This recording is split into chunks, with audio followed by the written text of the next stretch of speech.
नमस्कार। Few words about life के नए सेशन में आपका स्वागत है। हम बात करेंगे शब्दों की, वर्ड्स की और अपनी। हम दोनों के बीच में यानी कि वर्ड्स के और हमारे बीच में एक बहुत गहरा रिलेशन है। ये रिलेशन बिल्कुल वैसा ही है जैसे कि आज तक पूरी जो सोसाइटी है चली आ रही है, ह्यूमन सोसाइटी की बात करें तो अगर हम गौर से देखेंगे, समझेंगे, हम ह्यूमंस ने जब से इस धरती पर अपना एक वजूद या अपना एक एग्जिस्टेंस क्रिएट किया है, तब से लेके आज तक हम अपनी जो भी बातें, अपनी संस्कृति, अपने थॉट, अपना एक्सपीरियंसेस, हम एक दूसरे को समझाता रहे शब्दों के माध्यम से, यानी कि वर्ड्स के थ्रू एक जनरेशन दूसरी जनरेशन को अपनी बात समझाती जा रही है। हालांकि वर्ड्स का जो इंडिया में अगर मैं कहूँ तो शब्दों का जो या स्क्रिप्ट का जो जन्म हुआ वो 600 BC के आसपास हुआ है। उससे पहले शब्द हमारे पास नहीं थे, तो उससे पहले भी लेकिन भाषा थी। हम कैसे चल रहे थे उस पर भी बात करेंगे, तो बहुत मज़ेदार बात है और आप लोग सुन के हैरान रह जाएंगे किस तरह से हमने अपने एक्सपीरियंसेस को एक दूसरे के साथ आगे बढ़ाया है। हम इंडस वैली सिविलाइजेशन की बात करें, शायद आप में से बहुत से लोगों ने नाम सुना हो। उसमें स्क्रिप्ट है, लेकिन वो स्क्रिप्ट ऐसी है कि उसको वो सिंबॉलिक स्क्रिप्ट है और उसको हम आज तक समझ नहीं पाए कि एग्जैक्टली वो लोग कैसे लिखते थे, क्या लिखते थे, क्योंकि उनके बीच और हमारे बीच में कोई रिलेशन नहीं है और कंटिन्यूटी नहीं रही। उन्होंने जो कुछ लिखा वो वहीं ख़त्म हो गया और वो स्क्रिप्ट को आगे नहीं बढ़ा पाए या आगे बढ़ी नहीं। वो कारण जो भी रहे हों, हिस्ट्री का विषय है। हिस्ट्री में मैं जाना नहीं चाहता इस सेशन में बेसिकली, हालांकि मैं खुद डॉक्टरेट हूँ हिस्ट्री में। यहाँ और इन सेशंस को करने के पीछे मेरा मेन जो मोटिव है, या आप कह लीजिए आप लोगों को कोई बहुत नॉलेज देना या आप लोगों को किसी पार्टिकुलर एग्ज़ाम के लिए प्रिपेयर करना नहीं है। यहाँ पर मेरा मकसद आपकी और आप लोगों की ज़िंदगी में चलने वाले जो कॉन्फ्लिक्ट्स हैं, जो कि शब्दों से ही उभरे हैं, उनको एनालाइज करना है, या लोगों की जो प्रॉब्लम्स हैं या मेरी भी जो प्रॉब्लम्स हैं, कई बार तो मुझे खुद भी बहुत सारी चीज़ों में उलझन हो जाती है, तो उनको एक्सप्रेस करना है। शायद ऐसा हो जाएगा कि मेरे किसी एक्सपीरियंस से आपको फ़ायदा हो जाए, या फिर आपकी किसी प्रॉब्लम की वजह से किसी और को जो है फ़ायदा हो जाए। मैं ये नहीं कहता हूँ कि मेरे पास हर एक चीज़ का आंसर है, लेकिन मैं ये एक चीज़ ज़रूर कहता हूँ कि हर एक क्वेश्चन या हर एक प्रॉब्लम अपने आप में एक सॉल्यूशन के साथ ही आती है। बिना सॉल्यूशन के दुनिया में कोई प्रॉब्लम नहीं आती है। हमें सिर्फ उस प्रॉब्लम को देखने का नज़रिया जो है हमारा, ये हमें उस देखने का जो आउटलुक है उसको चेंज कर लेने भर से ही हमारी वो प्रॉब्लम धीरे धीरे धीरे धीरे हम उसका सॉल्यूशन की ओर जा सकते हैं।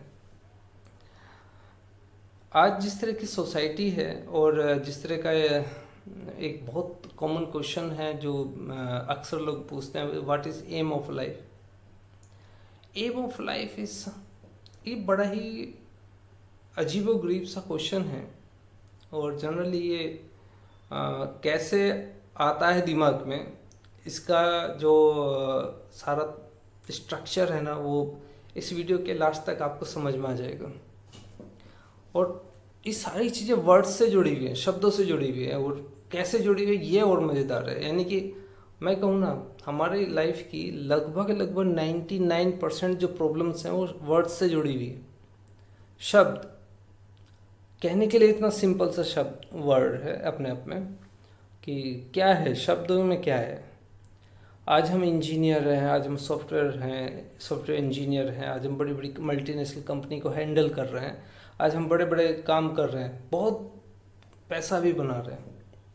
लेकिन एक चीज़ की कमी है कहीं ना कहीं कि हम फिर भी समझ नहीं पा रहे, सेटिस्फाइड नहीं है अपनी लाइफ को लेके। हम कहीं ना कहीं हम आज भी एम ढूंढ रहे हैं, अपना एम ऑफ लाइफ क्या है।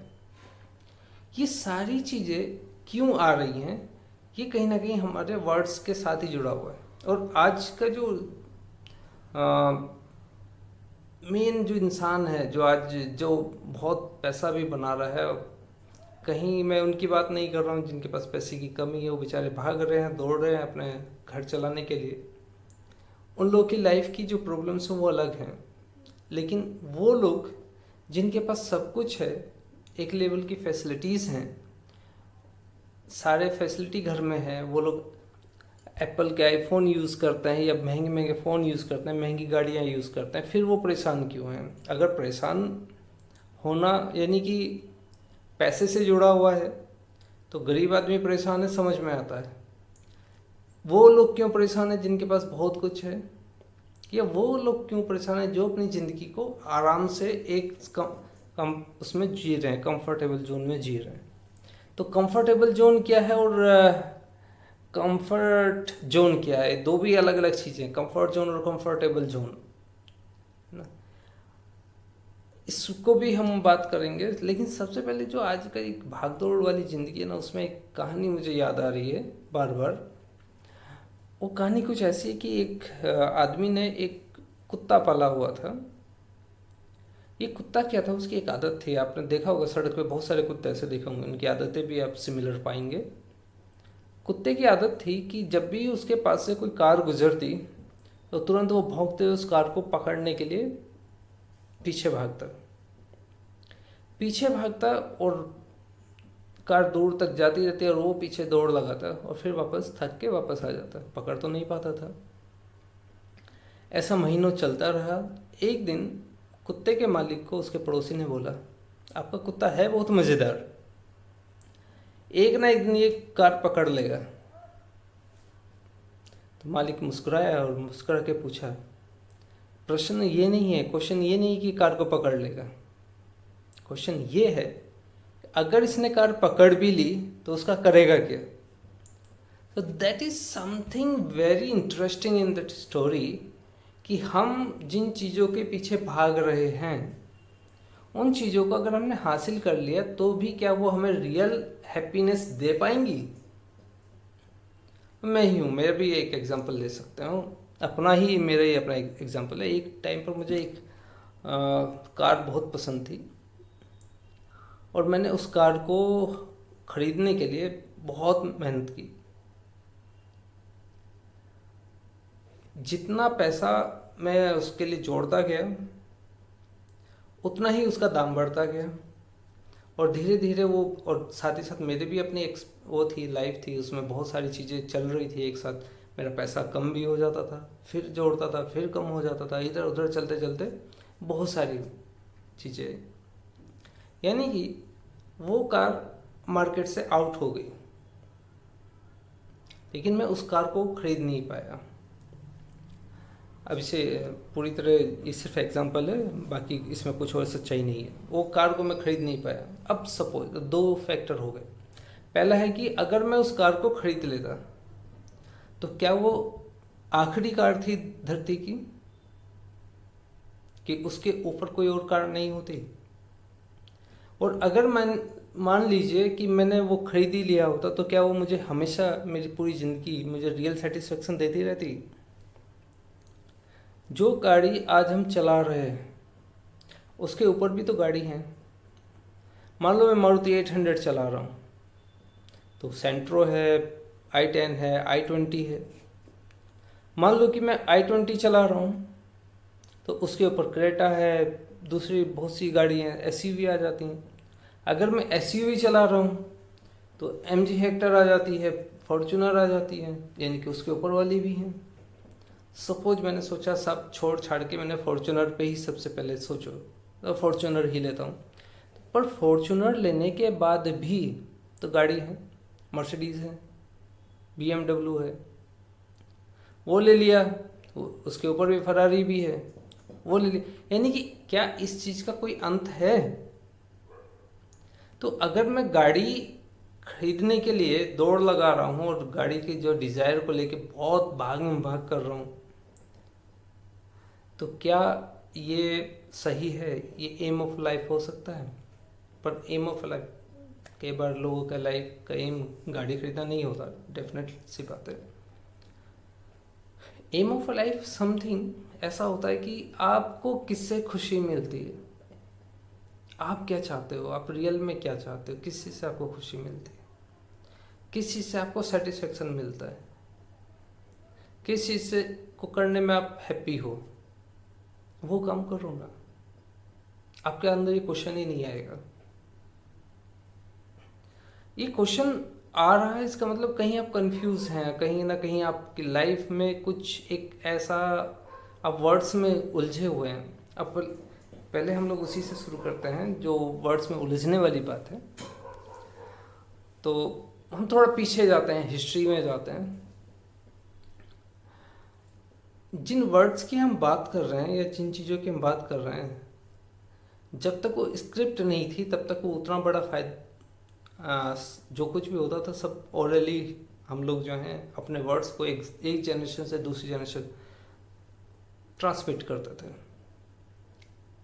इंडिया में एक ऐसा अमेजिंग एक्सपीरियंस है हमारे कल्चर में छिपा हुआ, जिसको अगर सुनेंगे तो भी समझ में ऐसा लगेगा कि कैसे हुआ होगा। आपने वेदास का नाम सुना है? वेद हमारा जो रिलीजियस टेक्स्ट हैं, 4 वेद होते हैं, सबको मालूम है। ये जो 4 वेद हैं ये कोई एक टाइम की नहीं है, अलग अलग टाइम पर सब बने हैं। लेकिन जब इनका ये लिखे गए क्या नाम गलत होगा, ये करीब 500 साल तक, 500 ईयर्स तक इनका रिटन अवेलेबल नहीं था, क्योंकि उस वक्त स्क्रिप्ट नहीं थी। तो ये सारे के सारे जो श्लोक हैं इनके अंदर लिखे हुए जो मंत्रास हैं, ये एक जनरेशन से दूसरी जनरेशन तक सिर्फ बोलकर सुनाकर ट्रांसमिट किए जाते थे। यानी कि जो यंगर जनरेशन है वो हमेशा वेद को क्या करती थी, मेमोराइज कर लेते थे 500 ईयर्स। और 500 ईयर्स करने के बाद जब एग्जैक्टली स्क्रिप्ट का जनरेशन हुआ, तब वो जो 500 ईयर्स का जो टेक्स्ट है उसको जब रिटन फॉर्मेट में लाया गया, तो अभी वो इतना कॉम्प्लेक्स हो चुका था तब तक कि उसको एक्सप्लेन करने के लिए अलग से बुक्स लिखनी पड़ी। उन बुक्स को हम उपनिषदा कहते हैं, और उन्हें एक्सप्लेन करने के लिए पुराण्स लिखे गए। यानी कि टेक्स्ट को एक दूसरे को एक्सप्लेन करना पड़ा कि एग्जैक्टली क्या था, कैसा कहना चाहते थे, क्या मेन उसका वो था। लेकिन शब्दों की जो कहानी है वो इतनी मज़ेदार है और उससे आपका इतना गहरा रिलेशन है।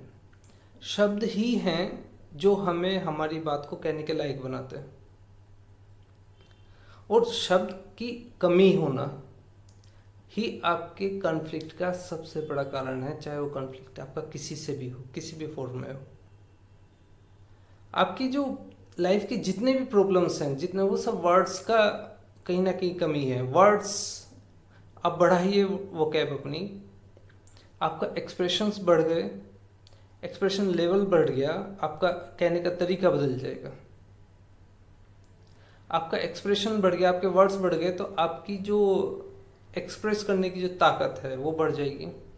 मैं एक एग्जांपल देता हूँ, बहुत मज़ेदार एग्जांपल है, ये भी एंशिएंट इंडिया से ही है। एक राइटर हुए हैं दंडी। ये जो राइटर थे ये बेसिकली ड्रामा लिखते थे, नाटक लिखते थे। तो इन्होंने एक टेक्स्ट लिखा, उसका तो नाम मुझे दिमाग में नहीं आ रहा है अभी। उस टेक्स्ट में 12 राजकुमारों की वो कहानी है, जिसमें राजकुमार जो है उसमें जाते हैं, एक बार एक हंटिंग के लिए जाते हैं। गलती से एक जो एरो है, तीर है, वो आके राजकुमार का एक होठ को काट के चला जाता है।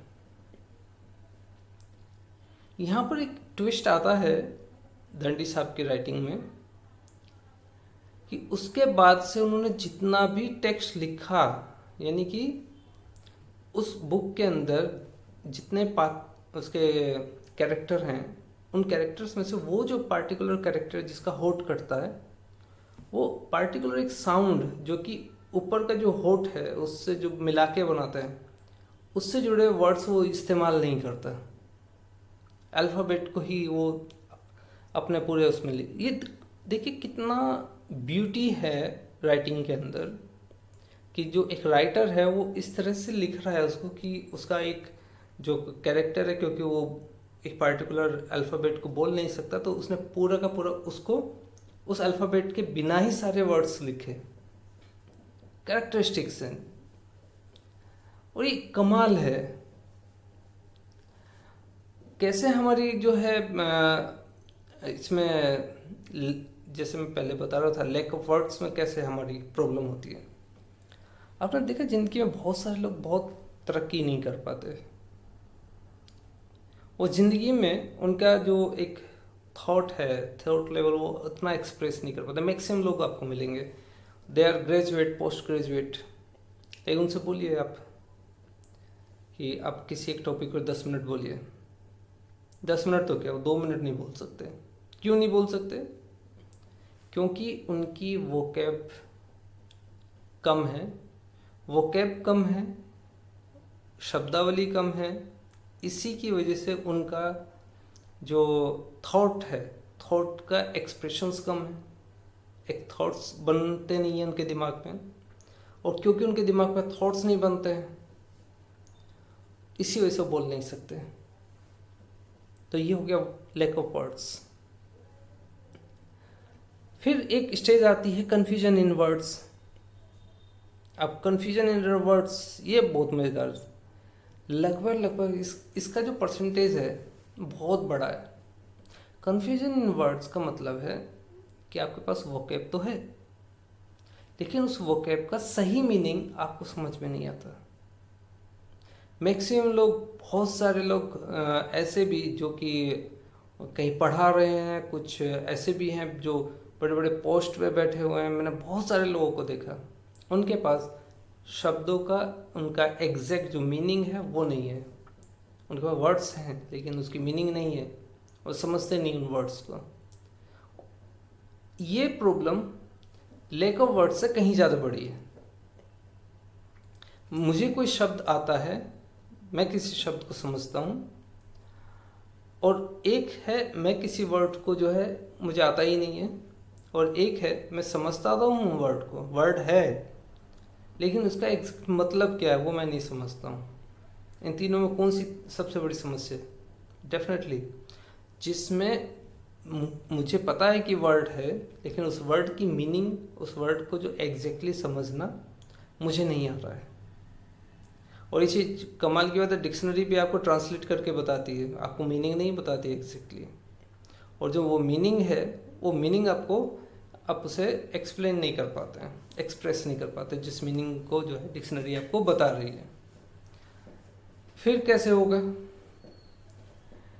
एक्सप्रेशन ऑफ वर्ड्स या उसके मीनिंग जो है ये आएगा आपको प्रैक्टिस से और आपके इस्तेमाल करने से। जितना ज़्यादा आप वर्ड्स को इस्तेमाल करेंगे, जितना ज़्यादा प्रैक्टिस में लेके आएंगे, जितना ज़्यादा लिटरेचर पढ़ेंगे, गज़ल सुनिए, एक्सप्रेशंस अल्टीमेट एक्सप्रेशंस है। तो ये जो कन्फ्लिक्ट है ना, ये कन्फ्यूजन की वजह से आ रहा है। हमारे शब्दों में क्लैरिटी नहीं है। आज बहुत बार आप सुनते होंगे, you mean what I am saying, like या you mean what I want to say. भाई क्यों बोल रहा है आदमी ऐसा, कि मुझे क्यों समझना चाहिए? आप कुछ कहना चाह रहे हो तो वो बात मुझे क्यों समझना चाहिए? आपके शब्द है, आपको समझाना चाहे तो 100% समझाओ। हम अपनी लिगेसी को भूल रहे हैं, और 100% अगर आप अपनी बात को नहीं समझा पा रहे हैं तो कहीं ना कहीं प्रॉब्लम है। हमारे शब्दों में जानते हैं कैसा एक एनवायरनमेंट बनता है? शब्दों में हमारा एक ऐसा है कि एक बार एक आदमी, ये कहानी भी कहीं ना कहीं, एक डॉग है इस कहानी के अंदर भी, कुत्ता है एक, लेकिन अच्छा लगेगा कहानी आप लोगों को। एक बार एक आदमी ज़िंदगी से तंग आ गया, उससे कुछ समझ में नहीं आ रहा था क्या करे, उसकी ज़िंदगी का कोई मीनिंग नहीं समझ में आ रहा था उसे। और सब कुछ जो भी बिजनेस ट्राई करता था फेल हो जाता था। कुछ भी वो करे हर जगह उसे कहीं ना कहीं एक प्रॉब्लम ही हो रही थी। तो और उसने आखिर में सोचा कि ऐसी ज़िंदगी से बेटर है मर जाओ। तो वो आदमी चल दिया अपने आप को ख़त्म करने के लिए। रास्ते में जाते हुए तो उसने देखा एक आश्रम है जहाँ छोटे छोटे मंदिर हैं और एक पूजा साधु भी बैठे हुए हैं। तो उसने सोचा मरना तो है ही, चलो एक बार भगवान के दर्शन कर लेता हूँ जाने से पहले, पर साक्षात तो मिलेंगे यहाँ पे भी हो मुझे। तो गया आश्रम में जाके उसने देखा, सब घूमा। थोड़ी देर बाद वो जो साधु बाबा थे उनके पास पहुँचा, बोला कि मुझे समझ में नहीं आ रहा है मैं क्या करूं ज़िंदगी को लेके। आखिर करने तो मैं कुछ और जा रहा था, लेकिन आप दिख गए तो सोचा आपसे बात कर लूं 2 मिनट। तो उन्होंने पूछा क्या प्रॉब्लम है भाई। तो इन्होंने पूरी बात बताई अपनी। ठीक है, मैं तुम्हारा सॉल्यूशन दे सकता हूँ, बस इस सॉल्यूशन के बदले तुम मेरा एक काम कर दो। तो उन्होंने बोला हाँ बताइए महाराज। कि मेरा एक कुत्ता है, उसके घुमाने का समय हो गया। ये जो गांव है पास में, इसमें तुम उसे ले जाओ, थोड़ा उसके एक घुमा के ले आओ। जनरली आप लोगों ने देखा ही होगा, जो डॉग पालते हैं वो सुबह शाम उसका वो घुमाने लेके जाते हैं, वैसा ही है कुछ। तो उनका भी डॉग था ऐसा ही, चलो। तो इससे सोचा आदमी ने, चलिए ये भी करके देख लेता हूँ। और वो उस कुत्ते को लेके चल दिया। करीब 1 घंटे बाद वो कुत्ता और आदमी दोनों थके हुए एकदम पहुँचे। कुत्ता ज़्यादा थका हुआ था। तो साधु ने पूछा तुमने मेरे कुत्ते के साथ क्या किया ऐसा जिसकी ये हालत हो गई। बोला बाबा मैंने कुछ नहीं किया, दरअसल जब मैं इसे लेके चला ये रुकता ही नहीं है हाथों में। कभी इस गली में भागता है, कभी उस गली में भागता है, कभी इधर जाता है। एक गली से पकड़ के लाता हूँ तो दूसरी गली में भाग जाता है, दूसरी से पकड़ के लाता हूँ तीसरी में भाग जाता है। ये कहीं ठहरता ही नहीं है और इसीलिए दौड़ दौड़ के थक गया।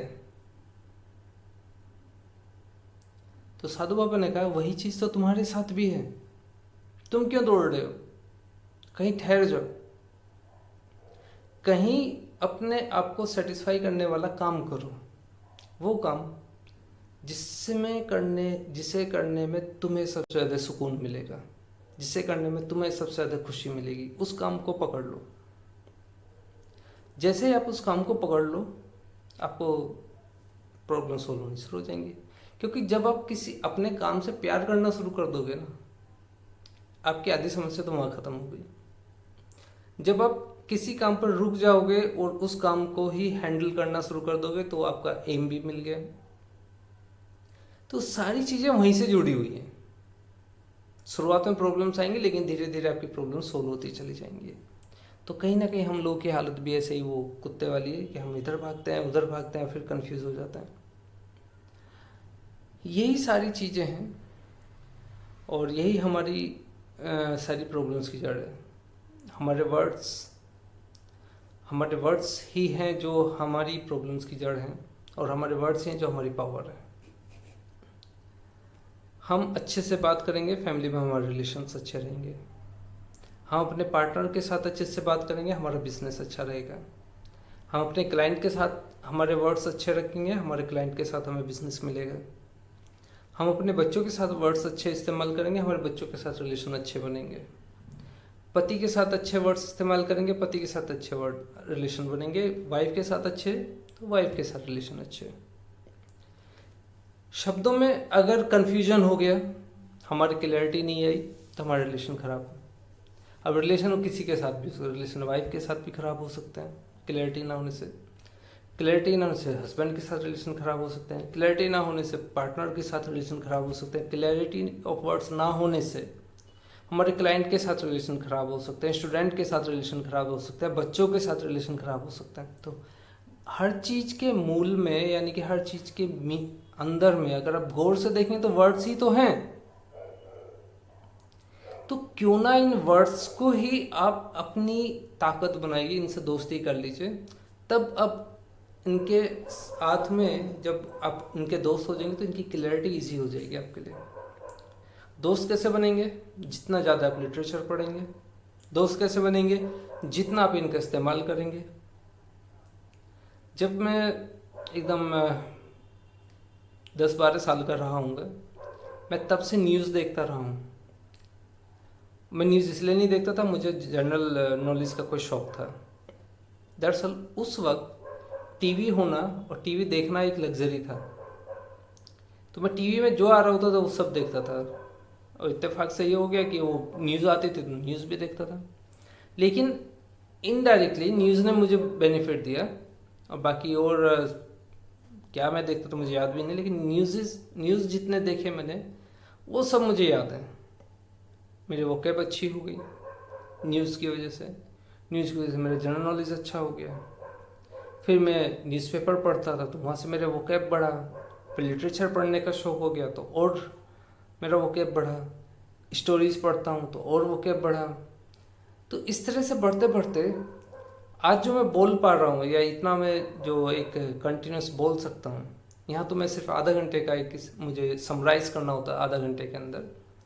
लेकिन अगर ब्रॉडर पर्सपेक्टिव में देखें तो मैं 3 घंटे 4 घंटे 7-8 घंटे तक भी कंटिन्यूस बोल सकता हूँ किसी भी टॉपिक पर। वो कहाँ से आया? वो बेसिकली मेरा वोकैब का ही कमाल है, मेरे शब्दों का कमाल है। शब्द, उससे मेरी जो दोस्ती उसके वजह से है।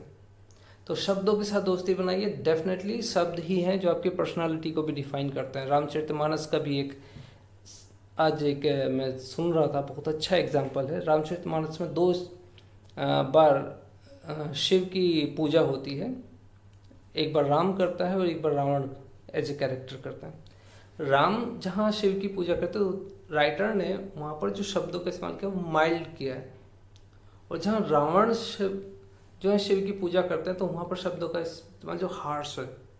तो रावण के जो शब्द हैं, अगर आप दोनों श्लोक बोला जाए एक साथ तो आप कोई भी बच्चा भी इमिडिएटली बता देगा कि रावण कौन से श्लोक से जो है शिव की पूजा कर रहा है और राम कौन से कर रहा है। तो ये, लेकिन यहाँ इसमें इस चीज़ को पॉइंट करने के पीछे मेरा मकसद किसी रिलीजियस चीज़ को बताना नहीं है, बल्कि शब्दों की इम्पोर्टेंस को बताना है। ये शब्द ही तो हैं। कुरान की आयतें क्या हैं? शब्द हैं। बाइबल के क्या हैं? शब्द हैं। जितने भी रिलीजियस टेक्स्ट हैं सब वर्ड्स को आपको एक उभार के लाता है, आपके अंदर एक एनर्जी क्रिएट करता है। तो वर्ड्स से ही आपके अंदर की एनर्जी है। तो आज के इस सेशन को हम लोग यहीं ख़त्म करते हैं। मेरे पास 2 वर्ड हैं एक्सप्लेन करने के लिए, एक है कंफर्टेबल जोन, एक है कंफर्ट जोन। कंफर्ट जोन वो है जिसमें हम हैं, जिससे हम निकलना नहीं चाहते। मान के चलिए गर्मी है बाहर, एसी के अंदर बैठे हुए हैं, एसी से बाहर निकलेंगे गर्मी लगेगी, that is comfort zone. AC का रूम। अब कंफर्ट जोन आपको कुछ नया करने और उन चीज़ों को करने के लिए आपको रोकता है जिन चीज़ों से आपको प्रॉब्लम होती है, जो चीज़ आपका मन नहीं कह रहा है। पर ध्यान रखना, जब जब आप वो काम करोगे जो आपको करना अच्छा नहीं लगता, तब तक आपको वो सारी चीज़ें मिलेंगी जो आपको अच्छी लगती हैं। और जब जब आप वो काम करोगे जो आपको करना अच्छा लगता है, तब तो आपको वो चीज़ें नहीं मिलेंगी जो आपको अच्छी लगती हैं। जैसे मान लीजिए मुझे सोना बहुत अच्छा लगता है, अगर मैं सोता रहूँगा तो मुझे लाइफ में कुछ मिलेगा? तो that is comfort zone. Comfortable zone is basically expectation है हमारी फ्यूचर में, कि हम जहाँ जाना चाहते हैं, जहाँ हमारी लाइफ सेटल हो जाएगी, दैट इज़ कंफर्टेबल जोन। एक घर हो गया, फ्लैट हो गया, बीवी बच्चे, गाड़ी, बंगला, ये सब हर किसी के लाइफ में कंफर्टेबल जोन अलग हो सकता है। तो कंफर्टेबल जोन के लिए ही हम लोग मेहनत कर रहे हैं, बाकी तो सब ऐसा ही है। ओके, तो आज का सेशन हम लोग यहीं ख़त्म करते हैं। कोई क्वेश्चन हो तो आप चैट में डाल दीजिए। नमस्कार। फिर मिलेंगे आपसे अगले संडे सेम टाइम।